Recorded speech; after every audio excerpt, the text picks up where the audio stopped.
नमस्कार मित्रांनो, क्रिश अपडेट या यूट्यूब चॅनलवर तुमचं स्वागत. तर मित्रांनो, अवजार अनुदानासाठी 76,000 शेतकरी प्रतीक्षेत आहेत. तर थोडक्यात सांगायचं झालं तर मित्रांनो, जे तुम्ही महा-डी-बी-टीवर जे सरकारकडून अवजारासाठी शेतीच्या अवजारासाठी किंवा ट्रॅक्टरसाठी कडबा कुट्टीसाठी जे तुम्ही अप्लाय केलं होतं महा-डी-बी-टीवर योजनेसाठी, तर ते अनुदान अजून प्रतीक्षेत आहे. तर कधी येईल ते अनुदान याविषयी आपण सर्व माहिती आपण या व्हिडिओमध्ये पाहणार आहोत.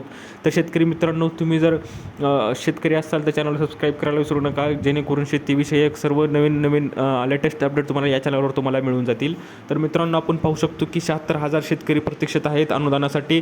तर कृषी विभागावर विश्वास ठेवून उधारी व कर्ज काढत यंत्र अवजारे खरेदी केलेले 76,000 शेतकरी जे आहेत ते आजही अनुदानाच्या प्रतीक्षेत आहेत. उपलब्ध निधीचा विचार न करता मोठ्या प्रमाणावर पूर्वसंमतीपत्रे वाटल्याने यांत्रिकीकरण अनुदान योजनेचा पूर्णतः बोजवारा उडाला आहे. तर कृषी विभागाकडून मित्रांनो प्रत्येकाला संमतीपत्र दिलं होतं आणि त्या संमतीपत्रामुळे शेतकऱ्यांनी काय केलं की ट्रॅक्टर घे, अवजारे घे, कोणत्याही संमतीपत्राने आपापल्या वस्तू घेतल्या. परंतु सरकारला आता भान राहिलं नाही की ते अनुदान जे आहे ते शेतकऱ्यांना लवकरात लवकर द्यायचं, पण ते सरकार आता देत नाही आहे. पेंडिंगवर ठेवलेले आहेत सर्व अर्ज आणि त्यामुळे आता शेतकरी आता अडचणीत आलेला आहे. तर कृषी यांत्रिकीकरण योजना राबवताना 2022 ते 2025 या कालावधीत आपण पाहू शकतो की उपलब्ध अनुदान निधी आणि मंजूर अर्ज यांचा ताळमेळ ठेवण्यात आलेला नाही. परिणामी जे ठिबक सिंचन आहे योजनेप्रमाणे अर्ज केलेले आहे त्याच वर्षी अनुदान वितरित करण्यात कृषी विभाग अपयशी ठरला होता.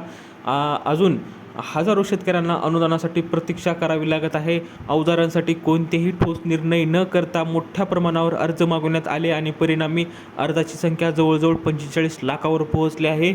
तर मित्रांनो, 45 लाख का थोडा आकडा नाही, खूपच मोठा आकडा आहे.